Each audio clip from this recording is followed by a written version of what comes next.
एक जंगल में मिंटू और पिंटू नामी दो बंदर रहते थे। दोनों दिन भर खूब उछलते और शरारतें करते। मिंटू आदतन बहुत अच्छा और रहमदिल था, जबकि पिंटू बहुत मगरूर तबीयत का मालिक था।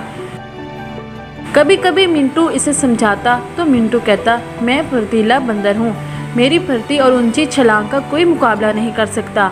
मिंटू एक दिन जंगल में फल तलाश कर रहा था। काफ़ी तलाश के बावजूद जब इसे अपनी पसंद का फल नहीं मिला तो वो दरख्त के पत्ते और बेर खाकर पेट भरने लगा। अचानक पिंटू आ गया। मिंटू को बेर खाता देखकर कहने लगा, तुम बेर क्यों खा रहे हो? क्या तुम्हें अच्छे फल नहीं मिले? मिंटू ने नफ़ी में सर हिलाया। पिंटू बोला, चलो हम जंगल की दूसरी जानब चलते हैं, वहाँ हमें अपनी पसंद के फल ज़रूर मिलेंगे। मिंटू ने कहा, हमारे बड़ों ने इस हिस्से में जाने से मना किया है, वहाँ अक्सर शिकारी घूमते हैं। पिंटू ने कहा, तुम मेरे साथ चलो, मैं देखता हूँ कैसे शिकारी पकड़ते हैं। मिंटू मजबूर होकर पिंटू के साथ चल पड़ा और जंगल के इस हिस्से में इन्हें फलों से लदे हुए दरख्त मिले। मिंटू ने कुछ फल खाए और पिंटू से कहा, चलो अब वापस चलते हैं। पिंटू ने कहा, मैं तो ऐसे ही यहाँ घूमूंगा और सैर करूँगा। ये कहते हुए पिंटू ने छलांग लगाई और दरख्त के ऊपर चढ़कर शाख पकड़ के छूटने लगा। कुछ देर बाद इन्हें दरख्त के बीच में एक फल नजर आया और पिंटू देखकर उसकी राल टपकने लगी। वो जैसे ही इस फल की तरफ लपका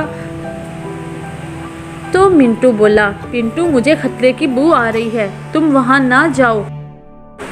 पिंटू ने इसकी बात ना सुनी और नीचे छलांग लगा दी। और जैसे ही पिंटू ने थाल में से फल उठाया, एक जाल कहीं से आ गिरा और जिसमें वो फंस गया।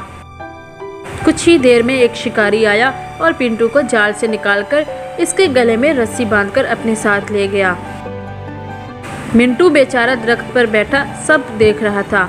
वो अपने दोस्त को बचाने के लिए कुछ नहीं कर सका। इसे ख्याल आया कि इनके बुजुर्ग सही कहते थे कि बेटा, बड़ा बोल आगे आता है। पिंटू के साथ भी यही हुआ है।